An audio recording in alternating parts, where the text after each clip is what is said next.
Hello all, welcome back to my channel. ఇవాల్టి recipe అయితే రస్మలై చేస్తున్నా అండి. ఎట్లా చేయాలో చూసేయండి.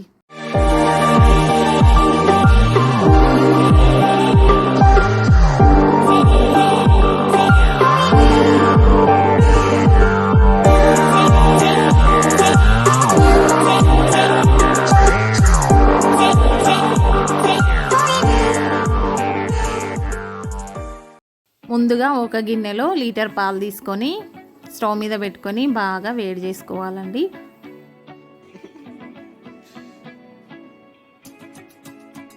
బాగా వేడైన తర్వాత దాంట్లోకి కావలసినంత షుగర్ వేసుకొని కరిగేదాకా వేడిగానిస్తూ ఉండాలి పాలను చిన్న మంట మీద.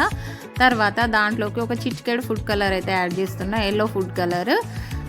ఎందుకంటే రసమలై ఎల్లో కలర్లో ఉంటేనే బాగుంటుంది కాబట్టి. నా దగ్గర కుంకుమ పువ్వు అయితే లేదు, ఉంటే అది కూడా వేసేస్తే చాలా బాగుంటుంది. తర్వాత ఫ్లేవర్ కోసం అయితే ఇలాచీ పౌడర్ వేస్తున్నా. వేసుకొని మంచిగా చిక్కబడేంత వరకు వేడి చేసుకున్న తర్వాత స్టవ్ ఆఫ్ చేసుకొని పక్కన పెట్టేసుకోవాలి.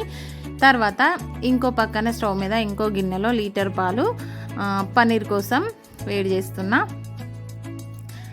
వెనిగర్ వాటర్లో కలుపుకొని మరుగుతున్న పాలల్లో కలుపుకుంటూ ఇట్లా పాలను విరగొట్టుకోవాలి. పాలల్లోంచి నీళ్ళన్నీ సపరేట్ అయ్యేదాకా ఇట్లా కలుపుతూ పాలు విరగొట్టుకోవాలి. కొంచెం టైం పడుతుంది. వెనిగర్ లేని వాళ్ళు నిమ్మకాయ రసం కూడా వేసుకోవచ్చు, ఏం పర్వాలేదు, దేంతోనైనా ఇట్లనే వస్తుంది. కాకపోతే పన్నీర్ కోసం ఆవు పాలను వాడితే చాలా సాఫ్ట్గా వస్తాయి అన్నమాట రసమలైలు. నేనైతే ఈరోజు ఆవు పాలతోనే చేస్తున్నా.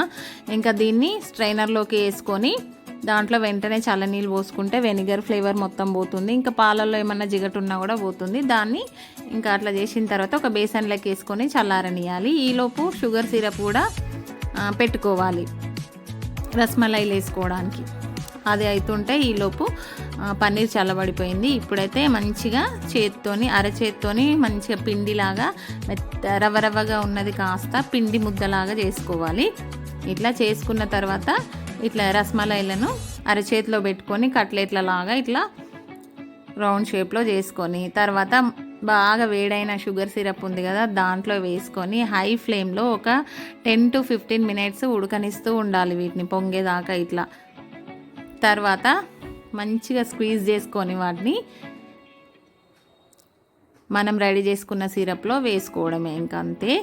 వేసుకొని 1-2 hours ఫ్రిడ్జ్లో పెట్టుకొని తర్వాత చల్లగా డ్రై ఫ్రూట్స్తో సర్వ్ చేసుకుంటే చాలా అంటే చాలా టేస్టీగా ఉంటుంది.